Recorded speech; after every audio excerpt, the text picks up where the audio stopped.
Assalamualaikum warahmatullahi wabarakatuh. Hai para pencinta catur dan para caturmania, selamat datang kembali di Legenda Catur Dunia. Saya ucapkan banyak terima kasih kawan atas kesabaran kawan-kawan, dukungan kawan-kawan terhadap channel dan admin. Karena beberapa waktu yang lalu admin sempat libur istirahat karena sakit kawan. Bagi kawan-kawan yang kemarin belum melihat video admin setelah libur beberapa hari. Dan hari ini kembali kita akan tetap melanjutkan untuk mengulas satu partai yang terjadi di kejuaraan Amerika Serikat 2022 kawan. Memasuki babak ketujuh. Sampai babak ketujuh ini kawan, Caruana masih kokoh memimpin sendirian di puncak klasemen, selisih 1 poin dari peringkat kedua.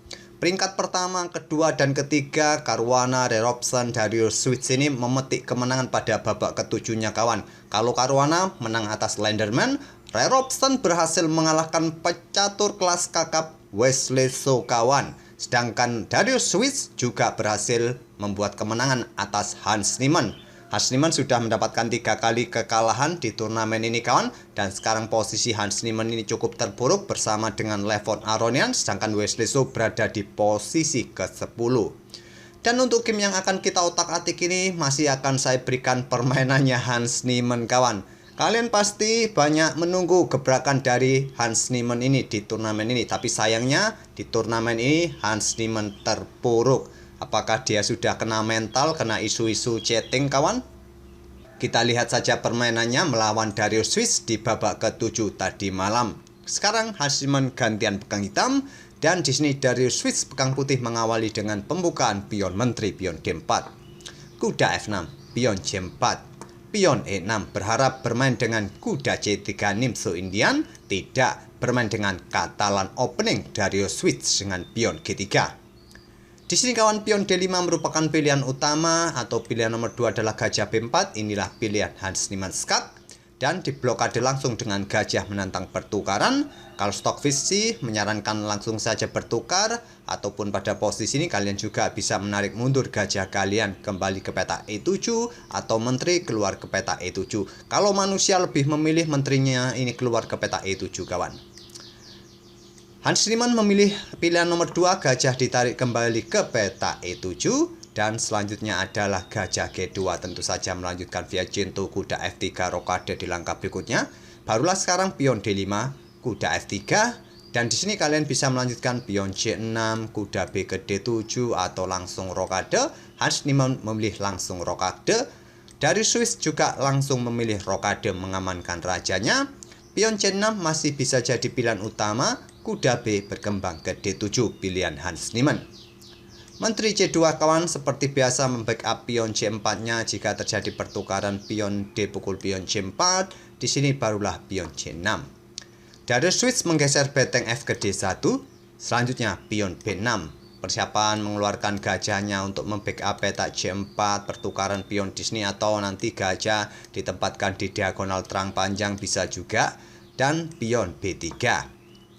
Pion A5 sekarang jelas untuk dukungan bagi gajahnya ataupun juga untuk kontrol peta B4 dari aktivitas gajah nanti berkembang atau dukungan gajahnya nanti ke depan kawan.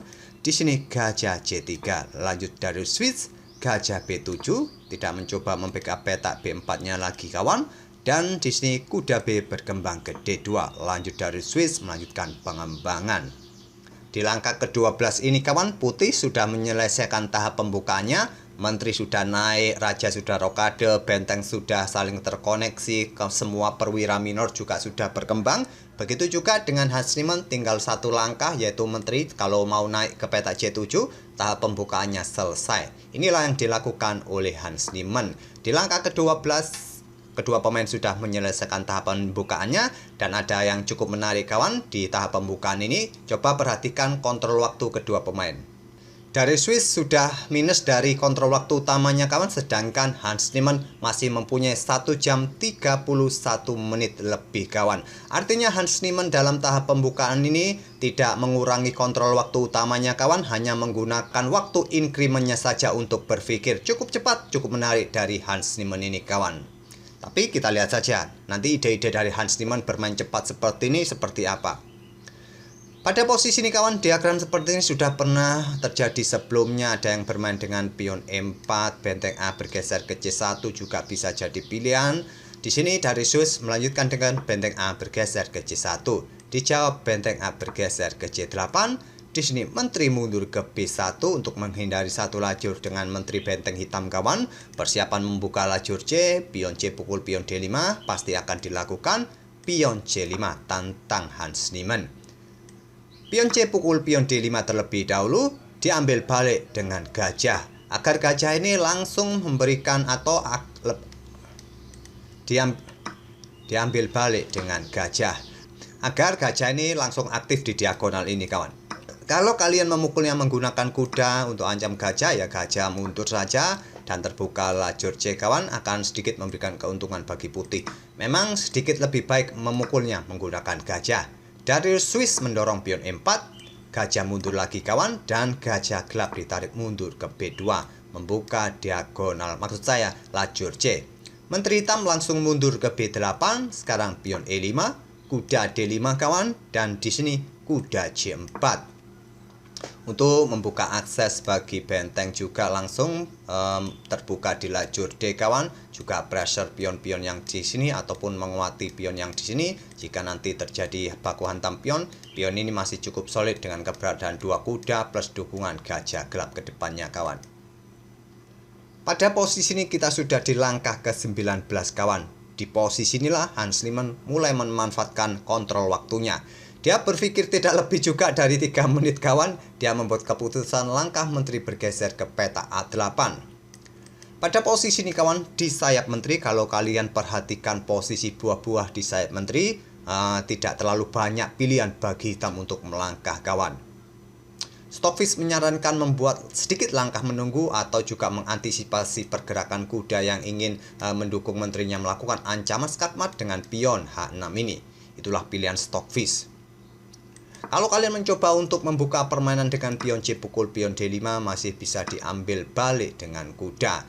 Ya, ini termasuk jebakan kawan, menawarkan pion secara gratis untuk sementara. Kalau kalian ambil sekarang dengan kuda di sini karena mendapatkan dukungan dari menteri, di sini bisa dibalas dengan langkah kuda ambil pion E6 kawan. Dan terbuka akses bagi gajah ataupun kuda untuk ambil balik kuda hitam ini nanti. Tentu kalian juga tidak ingin kehilangan benteng, pasti kalian ambil kuda ini dengan pion.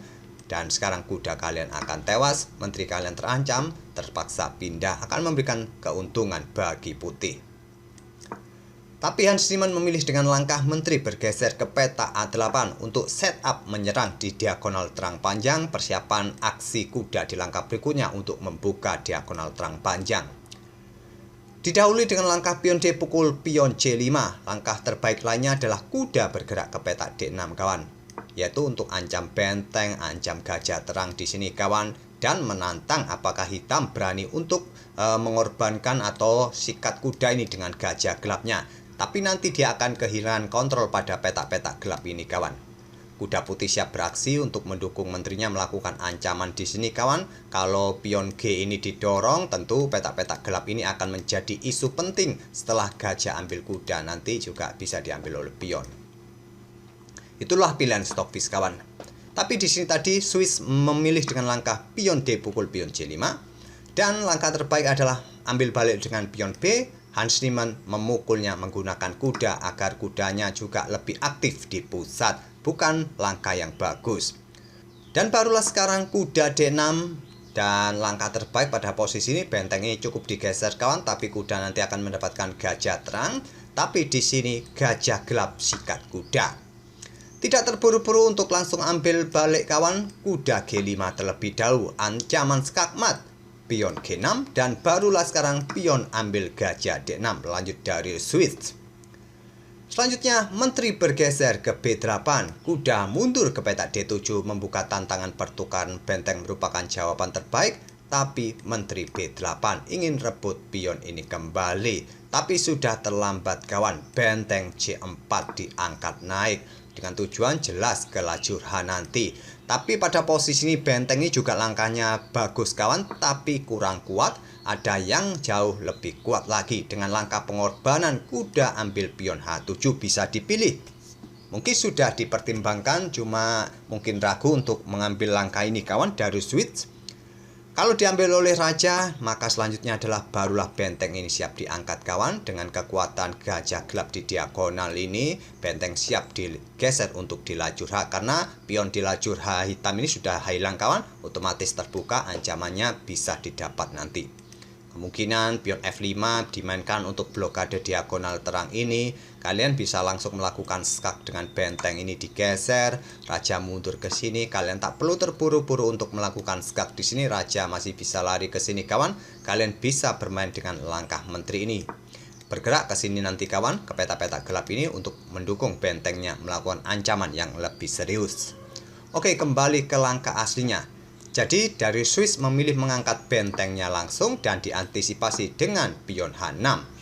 Di sini kira-kira langkah terbaik bagi kuda di mana kawan? Apakah mundur ke peta H3 cukup pasif, atau mundur ke peta F3 blokade diagonalnya sendiri malah, atau melakukan pengorbanan sementara ambil pion E6? Inilah yang dilakukan oleh Darius Switch, langkah brilian.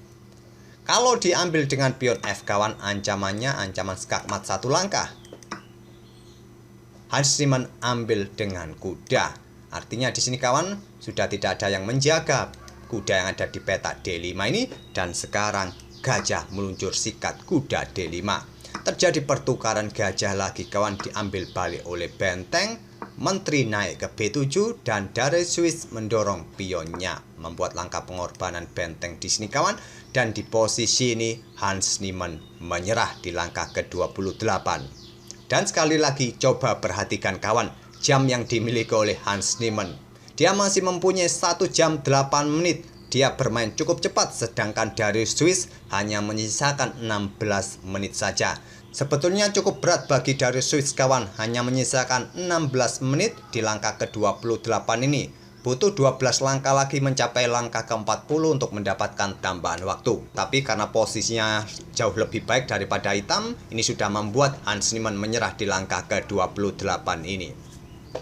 Memang jauh dari ancaman skakmat kawan, tapi posisi hitam sudah dapat dipastikan amburadul.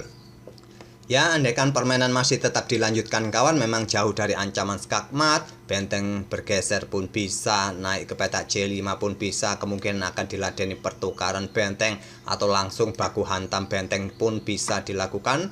Tapi percuma juga kan, posisi putih cukup bagus dengan kekuatan gajah di diagonal gelap panjang, ataupun juga pion bebas yang sangat cantik. Posisinya tinggal satu peta untuk promosi. Cukup merepotkan bagi hitam nanti untuk menjaga pion. Sekarang posisi benteng pun juga mendapatkan penjagaan dari pion C. Cukup kuat, cukup bagus posisinya. Raja putih pun juga posisinya cukup aman. Tak ada masalah, tak ada serangan jarak jauh yang mengkhawatirkan dari hitam. Oleh karena itu di posisi ini sudah membuat Hans Niemann menyerah dengan pion D7 ini. Itulah kawan, permainan dari Hans Niemann kembali dikalahkan oleh pecatur muda lainnya dari Darius Switch di babak ke-7 tadi malam. Posisi Hans Niemann terpuruk kawan di peringkat nomor 2 dari bawah. Dan insya Allah nanti sore kawan akan saya berikan satu game lagi, tapi bukan dari turnamen ini, tapi dari turnamen Global Championship, di mana kawan Jan Nepo ataupun Ding Liren gagal melaju ke babak quarter final. Kita lihat nanti, kita pilih game siapa yang bagus untuk kita ulas. Apakah mau gamenya Jan Nepo ataupun gamenya Ding Liren? Silakan kalian ketik di kolom komentar. Nanti kita akan otak-atik dan kita akan bertemu di video-video berikutnya. Terima kasih. Wassalamualaikum warahmatullahi wabarakatuh.